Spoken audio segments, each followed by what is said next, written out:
Hadi oğlum. Hadi. Gibi. Terfi.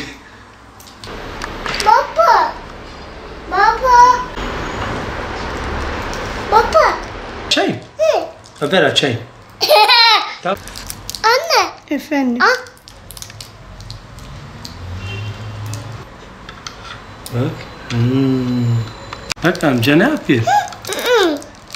Adım Abdullah, soyadım Tekiner. Diyarbakırlıyım. Bir çocuk babasıyım. Allah nasip ederse bir ay sonra bir evladımız daha dünyaya gelecek. Şu an benim ilk oğlum engelli bir durumu var, doğuştandır. Tabii Allah'ın verdiği bir nimettir. Elhamdülillah, ona da şükürler olsun. Çok şükür bundan bir şikayetimiz yok. Rabbimden gelen bir şeydir.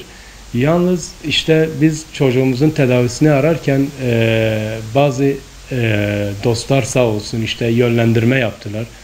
Filan hastaneye gidin, orada iyi doktorlar vardır, belki yardımcı olurlar gibisinden. Tabii biz de yani evladımızın şeyini arıyoruz, yani şifasını arıyoruz. İşte gittiğimiz bazı doktorlar var. İlk gittiğimiz hastane direkt çocuğun ayağına bakıp çocuğun ayağını keselim dediler. Tabii biz buna müsaade etmedik. Yani ondan sonra işte kaç yer daha bize önerdiler. İşte burada da bir doktor var, gidin gibisinden. Muhammed Eren 2 yaşında. Tabii biz onu 1,5 yaşında, yani böyle doğuştan 6-7 ay sonra hastaneye götürdük. Şimdi bize o zaman çocuğun ayağının yapılacağını söyledi bir iki doktor. Bu doktorlar da Mersin Tarsus'ta. Şimdi biz oraya gittik geldik, farklı işte tabii bize büyük bir bütçe çıkardılar. O bütçe de bizi bayağı bir aştı. Biz durumu izah ettik, hastaneye durumu izah ettik. Böyle zaten çalışmıyorum. O dönemlerde pandemi yeni başlamıştı. O dönemlerde imkan el vermediği için pek hastanelere de gidemiyorduk. Yani genel devlet bakmıyordu bu tür vakalara. Özel baktığı için her özele gittiğimde de ayrıyetten ekstradan bir fiş kesiyordum. O fişler de zaten iş olmadığından dolayı, imkan olmadığından dolayı onlar da bayağı bir ağır geliyordu. Biz durumu hastaneye izah edince hastane yönetimiyle görüştük. Medikal Park hastane yönetimiyle. Onlar da bize ekstradan bir işte 20.000 TL fiyat çıkardı ameliyat başı. Her ameliyat başı yani 5 ameliyat söylediler. Tabi ameliyatların da istediğimiz gibi giderse 5 ameliyat. Ekstra ameliyatlar da çıkabilir söylendi. Sonra biz işte durumun olmadığını izah ettik. 20.000 TL gibi bir fiyat çıkardılar bize her ameliyat başı. Ondan sonra peyderpey indirmeye başladılar. En son böyle bir 12.500 TL'den falan durdular. Tabii bu söylediğim rakamlar da 1,5 sene öncesine ait. Eğer ekstradan zam gelmişse onu bilmiyoruz. İşte bu yüzden dolayı şu an çocuğumuzun ayağı hala tedavi edemeyecek aşamaya gelmişiz. Zaten edemiyoruz da. Elimizde olan da yavaş yavaş hastanelere, işte diğer illere gitmekten, yani onlar da tükendi.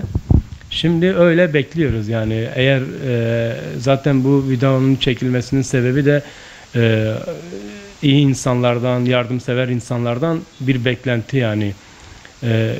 İşte bugün benim başımda, yarın Allah muhafaza diğer insanların başına da gelebilir. Yani böyle tür olaylarda insanlarımızın duyarlı davranması için yardım bekliyorum. Eğer yardım eden de etmeyen de Allah razı olsun. Sağlık Bakanlığı'ndan yardım bekliyorum. Yani çocuğumun ayağının düzelmesini istiyorum. Çocuğumun normal bir insan gibi yürümesini istiyorum.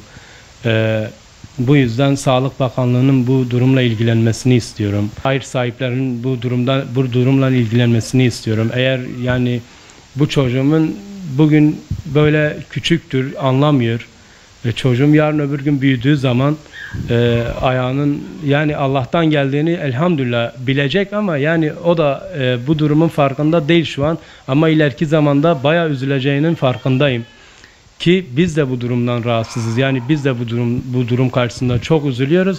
Çocuğumun yürümesi için, Allah rızası için Sağlık Bakanlığı'ndan yardım bekliyorum ve Allah rızası için hayırsever insanlardan yardım bekliyorum. Yani çocuğumun ayağının yapılmasının çaresi var. İlk etapta söylediğim gibi biz bazı hastanelere gittik. Hastaneler keselim dedi. Sonra biz müsaade etmeyince umut Allah'tandır. Yani umut Allah'tan kesilmez. Bazı hastanelere başvurduk. Söylenilen doktorların yanına gittik. İşte onlar da bu durumun yapılabileceğini, işte bu tedavinin olabileceğini söyledikleri için bizim de imkan olmadığı için şu an Sağlık Bakanlığı'na sığınıyoruz. Yani Sağlık Bakanlığı'ndan yardım bekliyoruz. Sağlık Bakanlığı'ndan yani tek istediğimiz çocuğumuzun ayağının düzelmesi ve hayırsever insanların da bu durumla ilgilenmesini istiyoruz ki inşallah zaten bu ülkenin hayırseverleri bitmiyor. Allah rızası içindir. Yardımlarınızı bekliyoruz. Ben Filiz Tekiner, Abdullah Tekiner'in eşiyim. Muhammed Eren'in de annesiyim. Muhammed Eren ilk çocuğum. Doğuştan engelli. Yani doğduğu zaman biz öğrendik bunu. Ultrasonlarda falan da hiç çıkmadı öyle bir şey. Doğduğu gibi öğrendik ayağının engelli olduğunu. Yani ilk başta zaten bize ameliyat olmadan yürüyemeyeceğini söylediler. Daha sonra zaten Muhammed Eren yürümeye başladığı zaman üstüne basıyor. Tabii nasıl basıyor? Yan basıyor. Yani tam yürüyemiyor. Çünkü her yürüdüğünde deforme oluyor ayağı. Çünkü ameliyat olması lazım. Bize işte hastanelere götürün dediler. İlk Diyarbakır Fakülte Hastanesi'ne götürdük. Oradaki doktor profesördü. Bize ayağını keselim dediler. Hani ayağını keselim daha bir hayat için. Tabii o hiç konforlu bir hayat değil. Ayağını kestiği zaman konforlu bir hayat olmayacaktı. O yüzden biz izin vermedik. Daha sonra işte Mersin'den akrabalarımız işte Mersin'de bir doktor var dediler. Oraya götürdük. Tabii her gidip gelmemiz, ondan sonra her fiş kesmemiz zaten ilk Eren'in doğduğu zaman pandemi dönemine denk geldi. Eşim de zaten çalışmıyordu o dönem. Her gidip gelmemiz bize ayrı bir sıkıntı oldu Eren'in yanında. Tabii çok şükür yani elhamdülillah Eren bize başımızdan fazla. Ama ayağının çaresi var. Çaresiz bir şey değil yani. Oradaki doktor bize çaresinin olduğunu, işte ayağının düzelebileceğini ama bunun işte 3-4 veya 5 ameliyatla olabileceğini söyledi. İşte her ameliyat başı eşimin de dediği gibi işte 20.000 falan söylediler ama işte indirimle 12.000'e kadar getirdiler. Tabii bu her ameliyat başı için. Ama ameliyatlarının değişeceğini de hani ameliyat başı ayrı bir ücretin de alınabileceğini söylediler. Eşim çalışmadığı için bizim de durumumuz el vermediği için çocuğumuzu aldık geri geldik. Burada bir yer söylediler, Memorial Hastanesi. Oraya götürdük. Orada da doktor ilk önce tamam yapabilirim gibisinden konuştu. Daha sonra paraya döndürdü işi. İşte her dışarıdan gelen malzemenin, işte makinanın fiyatını bize mal edeceğini söyledi. Bir de Türk parası üzerinden de değil, euro üzerinden. Yani bize daha fazla bir ücret yapmak istediler. Bakınca bizim durumumuzun olmadığını da görünce o zaman da işte ben yapamam dedi. Yapamam deyince biz zaten çocuğumuzu aldık yine eve geldik. Bir Mersin'deki doktor bize umut verdi. O da bizim durumumuz el vermediği için eve geldik. 1,5 senedir zaten Eren bu durumda. Eren 2 yaşına girdi zaten. 2 senedir dışarı yani Eren'le çıkmıyorum. Çıksam da zaten kucağımda götürüp getiriyorum. Çünkü Eren dışarıda yürüyemiyor. Yani yürüyemiyor derken evin içinde yürüyebiliyor ama dışarıda ayakkabı giyemiyor. Ayakkabı giyemediği için ben onu taşıyorum. Şimdi taşıyamıyorum. Çünkü 2 yaşına girdi zor.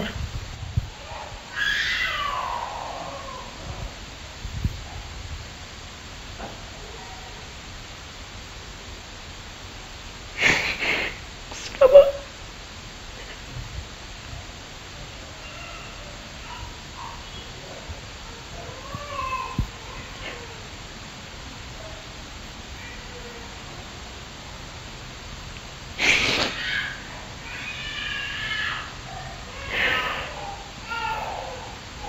Yani şimdilik bilmiyorum. Ama bir sene sonra sormaya başlayacağım.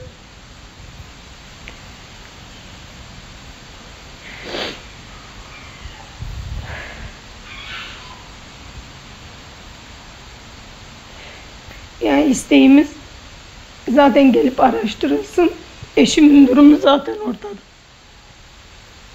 Diyarbakır gibi bir yerde iş imkanı bile yok.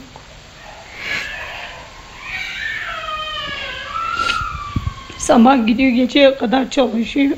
Anca zaten evi geçindirebiliyor. Ya isteğimiz Sağlık Bakanı adı üstünde devletimiz, yani yardım bekliyoruz. Çünkü çaresi var, çaresiz değil. Çaresiz olmuş olsa oturup bir köşeye artık hani şey yapmayız ama Eren'in öyle bir şeyi yok. Doktor hani olabileceğini söyledi.